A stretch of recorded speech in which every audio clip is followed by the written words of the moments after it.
Esse é o Motor de Leitura, um podcast que pensa o livro no tempo das redes. Aqui, leitura digital é resistência, experimento e horizonte. Investigamos o que muda quando o ler se conecta a algoritmos, dados e desejos. Aperte o play. O futuro da leitura já começou. Olá! Hoje a gente vai mergulhar fundo assim nas ideias do William James, sabe? Aquele psicólogo e filósofo americano que viveu ali na virada do século XIX para o XX. Ele foi um nome-chave no estudo acadêmico do misticismo. Nossa fonte principal é o livro Exploring and Seeing Worlds, William James and the Philosophy of Mysticism. Muita gente conhece o James por as variedades da experiência religiosa, claro, mas o interesse dele ia além, né? Nossa missão aqui é entender como ele investigou esses mundos, essas consciências diferentes do comum. Exato. E é importante dizer que o interesse dele não era só acadêmico, frio. As experiências pessoais do James foram, assim, muito marcantes. Ele mesmo descreveu coisas intensas, tipo sob efeito de óxido nitroso. Falou de uma identificação torrencial de opostos, e ele passou por crises existenciais bem profundas, sabe? Isso tudo deu para ele uma abertura, uma sensibilidade diferente para o misticismo. Ele até admitia, né? Não sou um místico profissional, mas ele estava convencido de que a nossa consciência do dia a dia é só um tipo, uma entre muitos outros possíveis. Certo, entendi essa base pessoal, mas aí vem a minha dúvida. Como ele tentou conciliar essas experiências tão subjetivas, quase invisíveis, com uma abordagem que buscasse ser mais científica, mais rigorosa? Porque ele chegou a investigar médiums, né, com a senhora Piper. Isso não era arriscado para a reputação acadêmica dele na época? Ah, sem dúvida. Existia uma tensão aí. Ele mesmo se frustrava, sabe, com a falta de prova conclusiva, às vezes com a trivialidade das mensagens que apareciam. Mas ele tinha aquela metáfora, né? Gravetos fracos fazem feixes fortes. Quer dizer, a consistência entre muitos relatos, mesmo que isolados, mesmo que parecessem fracos sozinhos, para ele isso sugeria que tinha algum fenômeno genuíno ali. Algo real, ainda que difícil de provar do jeito tradicional. Ele buscava padrões. Entendi a lógica dos feixes fortes e como ele usou a filosofia para, digamos, dar conta disso, para justificar essa tensão toda, essas experiências fora do padrão. Aí que entra o empirismo radical dele, uma ideia muito forte. Para James, tudo que a gente pode discutir, tudo que pode investigar, tem que partir da experiência. Ponto. E experiência para ele era um termo super amplo. Incluía o sensorial, claro, mas também o emocional, o místico, o psíquico. Tudo era fonte válida de informação sobre a realidade. Ele não saía descartando as coisas só porque eram estranhas. Nossa, isso é bem radical mesmo. Imagino que até hoje cause certo estranhamento. Com certeza. E para analisar isso, ele fez uma distinção importante entre o conhecimento por contato direto, que é a vivência pura, sentir o gosto da maçã, sabe? E o conhecimento sobre, que é o entendimento conceitual, o que a gente fala sobre a maçã. As experiências místicas, para ele, ofereciam esse contato direto, uma sensação de apreensão profunda, que ele chamou de qualidade noética, uma sensação de saber algo, mesmo que depois fosse super difícil traduzir em palavras, em conceitos. Qualidade noética, interessante. E essa ideia do eu subliminar? Isso me soa quase como se tivesse uma camada escondida na nossa mente operando por baixo dos panos. Como ele chegou nisso? Ele foi influenciado por outros pesquisadores, como o Frederick Myers. E aí James postulou que existe uma consciência mais ampla dentro de cada um de nós. Uma espécie de consciência mãe envolvente, foi um termo que ele usou. E a nossa consciência normal do dia a dia seria só uma parte disso, uma parte que emerge, que se precipita dessa fonte maior. Ah, entendi. Essa dimensão mais profunda, então, ajudaria a explicar coisas que parecem surgir do nada, né? Tipo, conversões religiosas súbitas. Não seriam do nada, mas algo que já estava ali, incubando no subliminar, e de repente, aflora. O mesmo poderia valer para lampejos de genialidade ou até para curas pela fé, como naquele movimento Mind Cure. Seria essa consciência maior agindo. Faz sentido como uma hipótese explicativa, mas aí volta a questão, Como avaliar se essas experiências que vêm desse subliminar são válidas ou verdadeiras? Qualquer coisa que viesse dali era boa? Ótima pergunta. E aí entra outra ferramenta-chave do James, o pragmatismo. Para ele, a questão não era tanto se a experiência ou a crença era verdadeira num sentido, sei lá, absoluto, metafísico. A pergunta pragmática era: quais são os frutos? Quais são os efeitos práticos disso na vida da pessoa? Funciona? Traz consequências positivas? Ele usava muito aquele ditado: pelos seus frutos os conhecereis. Então, uma crença é verdadeira se ela funciona, se ela produz efeitos bons, observáveis. Deus é real porque produz efeitos reais, ele poderia dizer.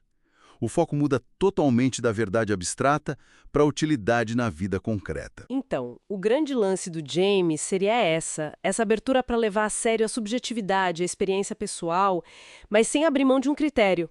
Um critério focado nas consequências práticas. Ele meio que nos deu permissão para explorar o esquisito, o incomum, desde que a gente olhasse para os resultados com rigor. Exatamente essa ideia. Ele validou essa exploração da consciência para além do que era considerado normal, mas sempre com esse retorno à experiência vivida e aos seus efeitos. E a visão dele foi evoluindo, né?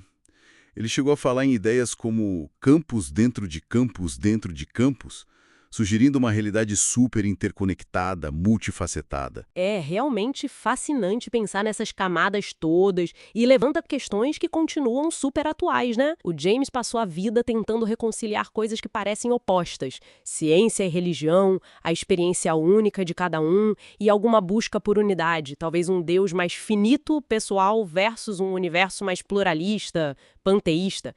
A obra dele nos desafia mesmo a pensar: será que a nossa própria consciência não é muito mais fluida, muito mais ampla do que a gente geralmente imagina? É um bom ponto. E para a gente fechar, tem um alerta que o James fazia que eu acho muito importante: a falácia do psicólogo, que é basicamente a gente confundir a riqueza da experiência vivida naquele momento com a nossa análise depois, com nossos conceitos. Ele dizia que nossos conceitos muitas vezes não dão conta, sabe? Empobrecem a espessura e concretude da vida real, especialmente dessas experiências mais incomuns, que resistem a ser encaixotadas. Talvez o maior legado dele seja justamente esse convite: manter a mente aberta para as inúmeras variedades de experiência que o universo e a nossa própria mente podem oferecer.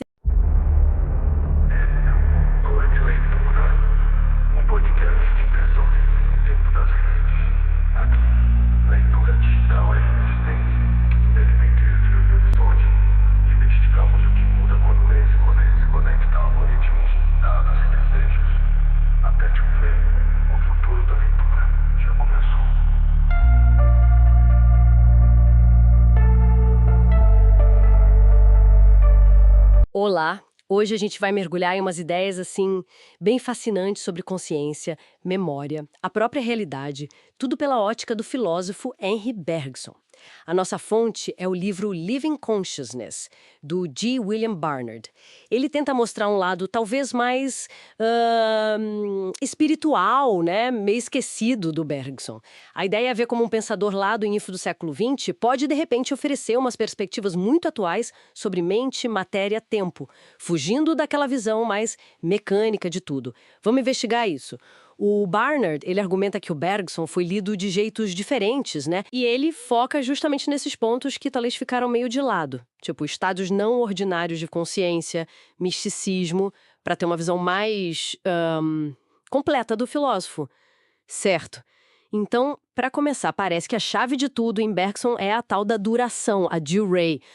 Pode explicar um pouco melhor o que é isso? Não é só o tempo do relógio, né? Exato, não é mesmo? Pensa na duração não como, sei lá, segundos numa linha, mas como o fluxo mesmo, sabe? Aquela coisa contínua que a gente sente por dentro, cheia de qualidade. É como uma música. Cada nota se mistura com a anterior, com a próxima. Cria um todo que não dá para dividir e está sempre mudando. Bergson criticava muito essa nossa mania de querer congelar o tempo. Tratar como pontos num mapa, sabe? Porque isso distorce totalmente como a gente vive o tempo de verdade. E como essa noção de tempo vivido, a duração, se liga com a consciência? e com a memória. Isso parece ser bem central no que o Barnard destaca. Totalmente central.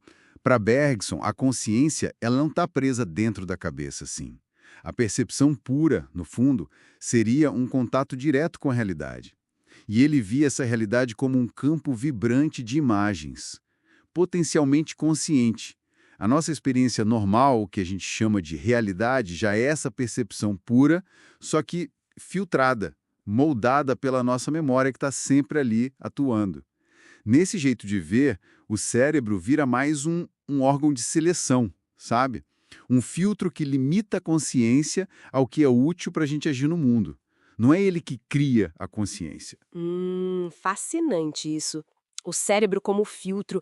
Mas o que me pareceu ainda mais, assim, radical na leitura do Barnard foi a ideia do Bergson sobre a memória.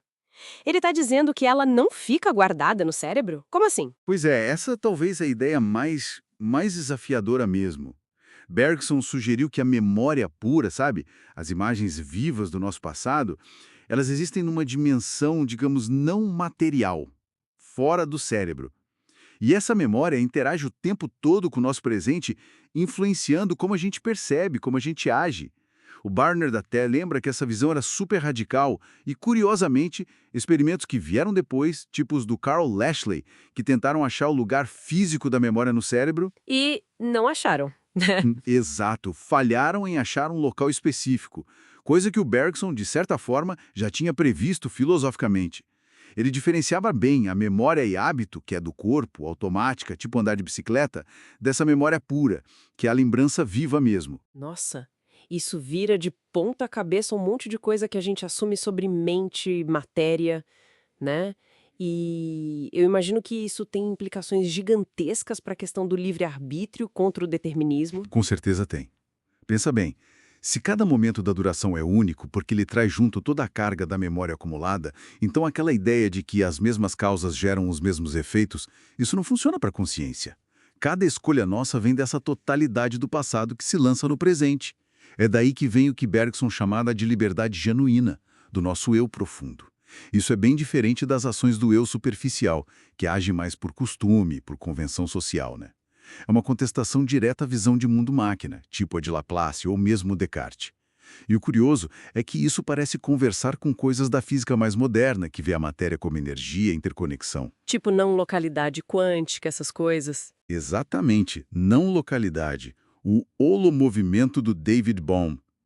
Ideias que também desafiam uma visão puramente mecânica e local.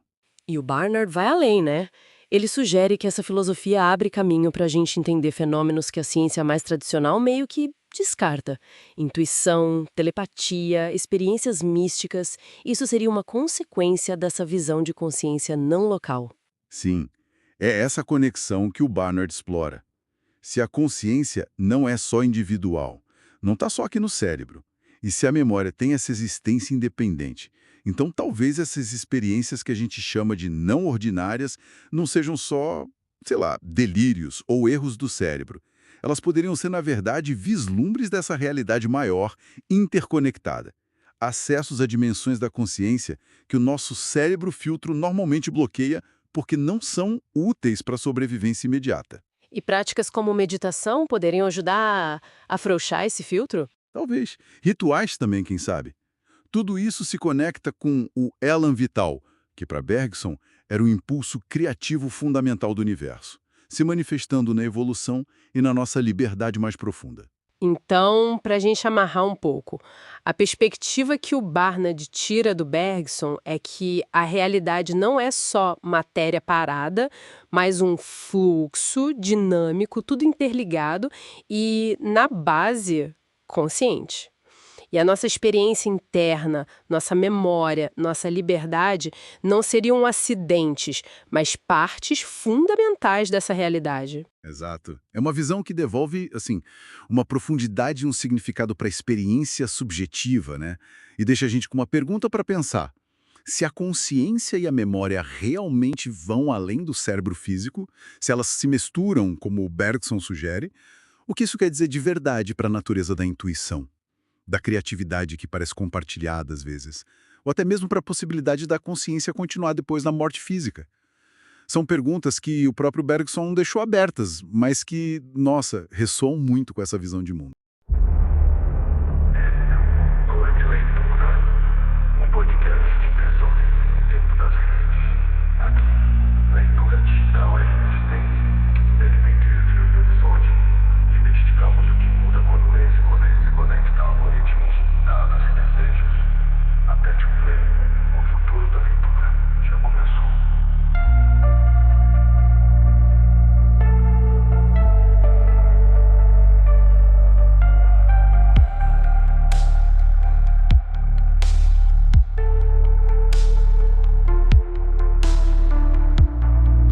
Ok, vamos lá analisar isso aqui. Temos uma coleção bem instigante de ensaios, né? Do livro Crossing Boundaries, Essays on the Ethical Status of Mysticism. A grande questão que parece que fica pairando aqui é qual é a relação entre a experiência mística, sabe, aquela sensação profunda de unidade, de transcendência, e o nosso comportamento ético, assim, no dia a dia. Uma coisa leva a outra, tipo, automaticamente, ou será que é mais complicado, ou talvez até conflituoso? Nossa ideia hoje é tentar desvendar um pouco essa trama, olhando para as diferentes visões que aparecem nesses textos. Exatamente. E os ensaios, olha, já começam tocando em pontos bem cruciais. Por exemplo, essa tensão clássica, né? Se muitas tradições místicas falam em dissolver o ego, em ir além do eu, como que isso conversa com a ideia de um agente ético? Alguém responsável pelo que faz, certo? Se não tem eu, quem é que age de forma moral? É um paradoxo que diferentes tradições tentam abordar de jeitos bem distintos, como a gente vê aqui. Uma coisa que aparece logo e que os textos já questionam é aquela divisão meio batida, né? Místicos do Ocidente, teístas, éticos, do Oriente, monistas, talvez, nem tão éticos assim. Citam o Max Weber, o Albert Schweitzer, ele argumentando que aquela negação do mundo em algumas tradições da Índia levaria a uma ética mais passiva, sabe? Mas isso não é simplificar demais? Totalmente. Os próprios ensaios aqui tratam de desconstruir isso. Essa ideia de estar além do bem e do mal, que a gente encontra nas Upanishadas, na Bhagavad Gita, ela é bem ambígua, né? O que isso significa na prática? Que o sábio vira incapaz de errar ou que as categorias morais, tipo, perdem o sentido para ele? A Gita mesmo, por exemplo, é um caso clássico. Krishna mandando Arjuna lutar com aquele argumento ontológico de que no fundo ninguém mata e ninguém morre. Isso levanta umas questões éticas bem sérias, né? Sobre essas visões monistas mais radicais. Nossa, essa justificativa do Krishna não soa quase como um álibi ético? Pelo menos é o que as críticas nos ensaios parecem sugerir, né? É exatamente essa pulga atrás da orelha que os autores colocam. Leva a gente a pensar se essa transcendência, em certas leituras, não pode acabar esvaziando a responsabilidade moral. E isso conecta com outra linha de argumento bem forte nos textos. Talvez a gente tenha focado demais no filosófico, no abstrato, e esquecido uma coisa fundamental. O corpo. Eu lembro de um ensaio, acho que do Kripal, que bate muito nessa tecla. O quanto a literatura mística está cheia de simbolismo corporal forte. Mudança de sexo, erotismo intenso, ascetismo extremo, até trauma físico ou psicológico servindo de gatilho, né? É quase um chamado para a gente olhar para a experiência mística como algo encarnado, sabe? Vivido na pele, não só na cabeça. Sim, e essa perspectiva mais pé no chão, digamos assim, ajuda a entender outro contraste importante que exploram, como Stoiber faz. A diferença entre ver a realidade última como amoral, tipo indiferente à moral, ou transmoral. Transmoral, como assim? Transmoral seria algo que transcende a moralidade como a gente conhece, mas que de alguma forma a inclui ou a fundamenta em algo maior. Pensa no amor divino no cristianismo, no sufismo. Já a visão amoral? Bom, se o real é só indiferente, como talvez algumas leituras do Advaita Vedanta sugiram, por que alguém que atingiu a liberação agiria amoralmente? Isso pode até abrir espaço para figuras tipo trickster amoral, sabe? Líderes espirituais com comportamentos bem chocantes que acabam sendo racionalizados. O caso do Adida, que discutem, é um exemplo disso. Entendi. Então, na visão transmoral, a realidade última inspira a ética, mesmo estando além das nossas regras. Exato. Não há indiferença, É uma moralidade vista de uma perspectiva mais ampla, talvez. Mostra como a interpretação da experiência é crucial, né? Faz todo sentido. O contexto cultural, a intenção de quem busca a experiência, isso parece ser decisivo. Vários autores apontam isso analisando a cabala, o budismo zen, o daoísmo. A intenção pode mesmo moldar o resultado ético, mas os textos também falam muito dos perigos, né? Experiências muito fortes, sem preparo. Sem dúvida. Os ensaios são bem claros quanto aos riscos. Problemas psicológicos sérios, um ego inflado que se acha iluminado, ou aquelas alegações perigosas de para mim tudo é permitido agora. Aquele caso do Fritjof Schuon e do grupo dele, que um dos capítulos detalha, nossa, é um exemplo bem sombrio dessas armadilhas, né? Mostra que a experiência em si, sozinha, não garante nada. Então tá, juntando as peças que esses ensaios trazem. Parece que a experiência mística é meio que uma faca de dois gumes, eticamente falando. Exato. Ela não é garantia de comportamento exemplar de jeito nenhum. Pode sim ser fonte de uma compaixão imensa, de altruísmo. Tem muitos exemplos disso, e alguns autores aqui defendem bem esse lado. Mas, dependendo de como se interpreta, do ambiente cultural, e isso é chave da estrutura psicológica da pessoa, pode levar para a indiferença, para o abuso, para a transgressão mesmo. Outros ensaios são bem críticos quanto a isso. A relação não é nada automática. Fica bem claro, então, que essa ligação entre misticismo e ética é, complexa, cheia de nuances. A lição principal desses ensaios talvez seja essa. A experiência em si parece ser neutra, eticamente falando. É a interpretação, a intenção, a integração psicológica que vão dizer se ela vai fazer florescer a compaixão ou justificar coisas ruins. Fica essa pergunta no ar, né? Num campo tão subjetivo, tão propenso a extremos, a gente viu aqui exemplos de santos e de charlatães. Como é que se discerne? Como separar uma busca espiritual genuína que nutre a ética daqueles estados alterados que podem ser indiferentes ou até perigosos para ela?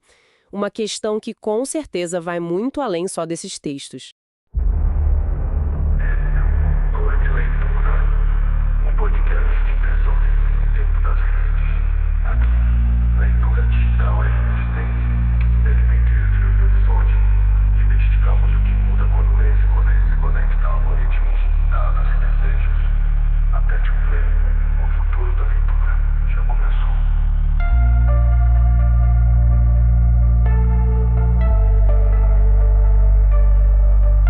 Olá, hoje a gente vai fundo no Liquid Light, Ayahuasca Spirituality and the Santa Daime Tradition. É um livro do G. William Barnard. E o que chama atenção logo de cara é que ele, um professor de estudos religiosos, não fica só olhando de fora, né? Ele mergulha de cabeça. Exatamente. É um relato muito pessoal dessa imersão na tradição do Santo Daime, que é uma religião sincrética brasileira, mistura elementos indígenas, africanos, cristãos, e tem a ayahuasca, o Daime, como sacramento central. E o livro faz essa ponte interessante, né? Entre o diário, quase, a vivência dele, e uma análise mais, digamos, acadêmica. Isso. E é essa combinação que a gente quer explorar hoje, né? Tentar entender o essencial dessa jornada. Certo. E por onde a gente começa? O que mais impacta no relato dele? Olha, ele é muito direto ao descrever o começo, a parte física mesmo de tomar o daime. Fala de náusea, da purgação, que o pessoal lá chama de ficar bem, curiosamente. Sim, curioso isso, ficar bem. Pois é, e ele descreve uma sensação de resistência do corpo, sabe? Uma luta inicial contra o que ele chama de força, a força do daime. Entendi. Então essa fisicalidade toda é tipo a porta de entrada para outra coisa, para as mirações que ele menciona. Exatamente essa a ideia. E ele faz questão de diferenciar, né? Não são simples alucinações, são descritas como experiências visionárias, místicas mesmo. E podem variar muito. Como assim variar? Bom, ele relata desde imagens rápidas, quase como flashes, até vivências super intensas. Tipo, ele descreve uma sensação de ser um ser estelar feito de cristal. Nossa. Ou vislumbres de um paraíso, um lugar de paz absoluta, que ele sentiu como se fosse nosso verdadeiro lar, um lugar que a gente esqueceu, bem profundo.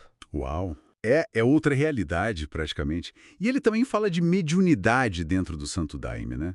Como isso entra na história? Sim, e é interessante como ele descreve. Não é algo passivo, é um trabalho espiritual. Bem ativo, consciente, tem a invocação do que ele chamou de seres de luz, que ajudariam na evolução. Ele mesmo relata sentir essa ajuda. Uhum. Mas tem outro lado também, um trabalho mais de caridade, digamos assim, com os espíritos sofredores. Espíritos sofredores. Através do Daime, para que essas energias se transformem, se libertem. Isso lembra um pouco outras linhas espirituais aqui do Brasil, né? Sim, total. Ele até menciona que, às vezes, esse trabalho incorpora elementos da Umbanda. Daí surge o termo Umbandaime. Mostra essa fluidez, essa mistura que é bem característica. Entendi. Mas essas experiências todas, as mirações, a mediunidade, elas acontecem num contexto, certo? O livro fala da comunidade, dos rituais. Ah, sim, fundamental. A comunidade é muito importante. Ele descreve a vida em Céu do Mapiá, lá na Amazônia, mostra como os laços são fortes e a disciplina também. A prática religiosa é constante. Tem os trabalhos, que são os rituais, né? Podem durar horas. O uso dos uniformes, as fardas. E ele observa algo sobre o foco dessa prática. Uma coisa que ele nota é uma ênfase muito grande na excelência do ritual. Cantar os hinos corretamente, dançar no ritmo certo. Parece que para muitos praticantes isso é mais central no dia a dia do que ficar debatendo teologia, sabe? Entendo a vivência, a forma, o ritual em si. E isso muito forte. E junto com isso, uma reverência enorme pela natureza. Ela é vista como sagrada, como manifestação direta do divino. Tipo um panteísmo. Quase isso, mas precisamente um paninteísmo. A ideia de que Deus, o divino, está em tudo, mas também é maior que tudo, transcende a natureza. Tá, chegamos num ponto crucial, então. Como ele, sendo um acadêmico, um professor, lida com tudo isso? Com essa intensidade, com coisas que fogem da explicação fácil. Pois é, e aí que tá talvez a grande sacada do livro. Ele não nega a experiência, de jeito nenhum, mas também não abre mão de tentar entender, de usar o intelecto. Ele busca ferramentas na filosofia para tentar construir pontes. Cita Henri Bergson, por exemplo. Bergson. Como? Com aquela ideia de que o nosso cérebro funciona meio como um filtro, sabe? Que ele seleciona, limita a nossa percepção da realidade para a gente poder funcionar no dia a dia. E o Daime, nessa visão, talvez abrisse um pouco esse filtro, alargasse as frestas, permitindo acesso a mais informação ou a outras camadas da consciência. Interessante essa metáfora do filtro. Faz sentido. E ele também usa os critérios do William James para avaliar experiências místicas. Reconhece a força, a autoridade que elas têm para quem vive, mas ao mesmo tempo insiste. É preciso ter discernimento. Discernimento em que sentido? No sentido de questionar o quanto daquilo é uma percepção de algo realmente externo e o quanto é projeção nossa, da nossa mente, dos nossos desejos, medos. E um ponto muito importante é a honestidade dele. Ele admite a dificuldade, quase impossibilidade, de colocar o inefável em palavras. E fala da importância da humildade para integrar essas vivências, sem cair na armadilha de se achar especial demais ou de virar um dogmático. Então, o grande valor talvez seja justamente essa tentativa de equilíbrio entre se jogar na experiência e, ao mesmo tempo, manter um olhar crítico, uma busca por compreensão. Eu acho que sim. É esse o ponto. O livro não dá respostas prontas, sabe? Mas oferece o testemunho dessa busca. Uma busca corajosa por integrar experiências que, vão combinar, abalam o nosso jeito normal de entender a mente, a realidade. Com certeza abalam. Ele meio que sugere que talvez a gente seja mais conectado, mais poroso do que a nossa consciência comum do dia a dia permite perceber. Uma exploração de fronteiras mesmo. Liquid Light parece um convite para a gente questionar as nossas próprias certezas, né? Sem dúvida.